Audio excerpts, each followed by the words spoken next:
Bien, vamos con informaciones internacionales. Nos acompaña el editor del área, Carlos Greitz. ¿Cómo estás, Carlos? Hola, buenas tardes. Sí, vamos a revisar de inmediato algunas reacciones y titulares de la prensa a nivel internacional luego de lo ocurrido ayer en nuestro país. Si revisamos desde el inicio de este video para ver rápidamente qué es lo que ha ocurrido primero con también medios latinoamericanos a quienes les llama la atención lo que ha ocurrido con la victoria principalmente de los republicanos y este giro hacia la extrema derecha, han dicho en distintos titulares a nivel mundial. Pese a ser una elección de un consejo constituyente, en este caso en nuestro país, lo que llamaba la atención era lo disímil de la votación entre la convención constitucional, por ejemplo, y el resultado de este domingo. Claro, la diferencia que hay, cómo se va... Bueno, el concepto que hemos escuchado durante todos estos días los analistas, esta política pendular, que se va de un extremo al otro, que es parte del análisis que se está haciendo, y así es como entonces se interpreta por los medios extranjeros. Es lo que llama la atención. Por ejemplo, ahí está Le Monde de Francia, que dice justamente que hay un triunfo de la ultraderecha en la elección del Consejo. Dice: la victoria de la extrema derecha es indiscutible. El partido nacido en 2019, habla de los republicanos, con el proyecto más conservador del espectro político chileno, se consolida como primera fuerza. También veíamos al Corriere della Sera en Italia, que dice que Chile vuelve a la derecha y recuerda el hito de los 50 años de la irrupción de Pinochet en el poder, dice. Derrota del joven Boric, así titula también, dando el cara y sello de lo que ha ocurrido este domingo, y recuerda específicamente el Corriere della Sera lo que ocurrió en 1973 y cómo 50 años después, medio siglo después, es José Antonio Kast, dice el Corriere della Sera, dedicado a defender la Constitución de Pinochet, quien arrasa en las urnas. Ahí está el diario El País, que tiene edición chilena ya hace algún tiempo. Sí, se escribe acá. Claro, justamente esa edición chilena. Exactamente, y tituló también con la victoria y la imagen de José Antonio Kast. Vamos a revisar lo que ha estado ocurriendo en Texas. Un fin de semana de terror para los habitantes de distintos lugares de este estado en Estados Unidos. 2 masacres con por lo menos 16 muertos en ambos incidentes. Lo más reciente ocurrió el domingo a las 8:30 de la mañana. Allí un hombre, en esa camioneta que tú estás viendo en pantalla, atropelló a un grupo de personas que estaban en un paradero de buses en una localidad de Texas, en un refugio para migrantes de un lugar que se llama Centro Obispo Enrique San Pedro. Este era un refugio principalmente para personas que vivían en la calle.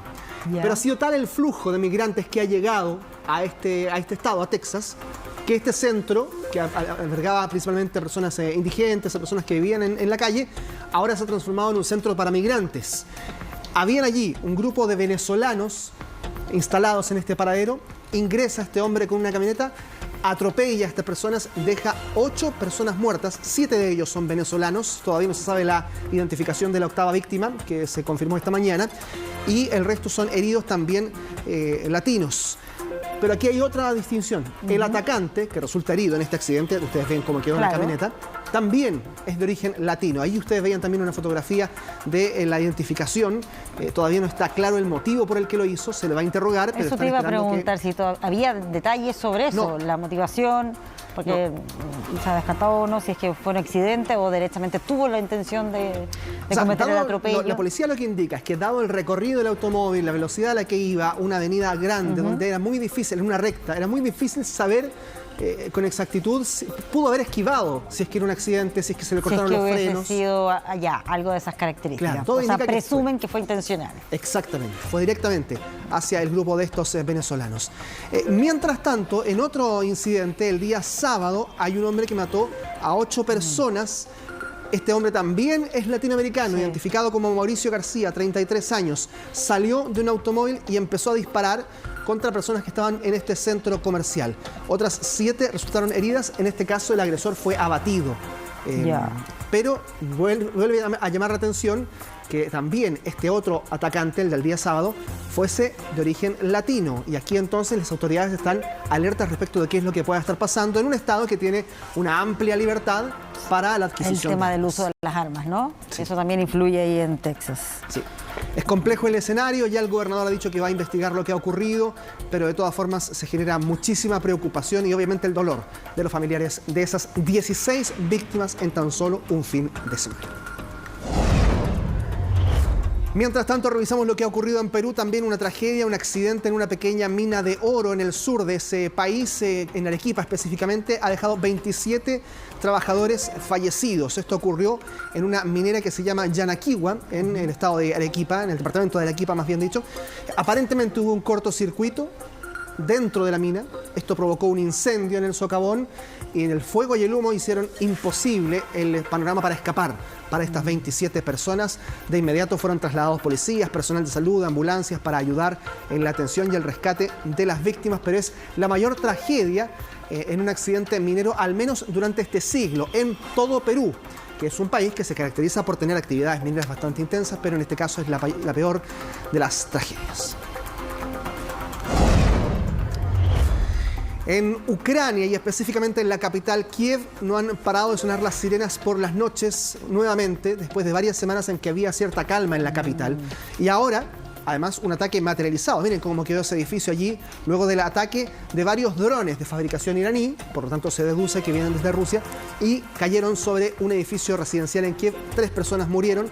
5 resultaron heridas por la caída de los escombros de estos aviones, porque no solo es que los aviones, que los drones, más bien dicho, caigan sobre estos edificios. A veces no logran caer, a veces son impactados por la defensa antiaérea ucraniana, pero los restos, los escombros del dron, que son grandes, caen igual sobre los edificios. Claro, porque al final cuando hablamos de un dron no es el dron que uno conoce habitualmente, que se va con la camarita. Claro, no. Estamos hablando de un avión no tripulado. Son aeronaves grandes, de gran tamaño, que podrían eventualmente resistir una tripulación, y no lo hacen, obviamente, porque están no tripulados, para eso son fabricados.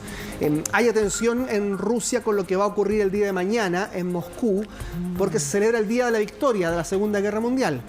En Rusia se hace un día después que en el resto de Europa por la diferencia horaria. Por eso es el 9, y no el 8 como hoy día que se celebra en otros países de Europa. Pero ese Día de la Victoria presenta altas medidas de seguridad en torno a los drones. ¿Por qué? Porque un par de drones sobrevolaron Moscú, el Kremlin, hace unos días, y hicieron una explosión ahí en la cúpula del Kremlin. Así es que hay preocupación también en las medidas de seguridad en Moscú, en medio de este conflicto que ya deja centenares de víctimas. Y lo que les decía, Europa hoy celebra el Día de la Victoria sobre la Alemania nazi en la Segunda Guerra Mundial. En Francia se habla de la resistencia francesa, especialmente en una ciudad como París, que quedó absolutamente dañada por la Segunda Guerra Mundial, pero fue la resistencia de ese país la que logra también, en parte, junto a los aliados, conseguir la victoria en 1945. Ahí están los actos en París y Lyon por el Día de la Victoria. Ha hablado Emmanuel Macron en un ambiente en París también que no es el mejor para el presidente francés, por las protestas que hay. Eso te iba a preguntar, si pudo hacer todas estas actividades sin mayores contratiempos, digo, porque en general en cada actividad pública que ha tenido han habido manifestaciones o situaciones complejas que enfrentar. Las imágenes muestran que sí, que el evento fue tranquilo, pero hubo protestas alrededor de 2 kilómetros. Allí se cercó todo para que no hubiese inconvenientes en esta conmemoración. Miren estas imágenes. Ocurrió en el aeropuerto de El Salvador, un avión militar. Ahí ustedes lo ven en la pantalla, aterriza, pero en llamas. Ahí está. Otra vez un incidente aéreo, parecido a los que hemos visto durante las últimas semanas. Ahí está, absolutamente fuego sobre la zona del fuselaje.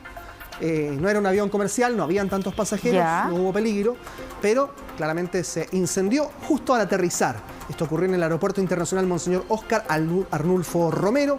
Se trataba de una aeronave militar A-37 de la Fuerza Aérea Salvadoreña.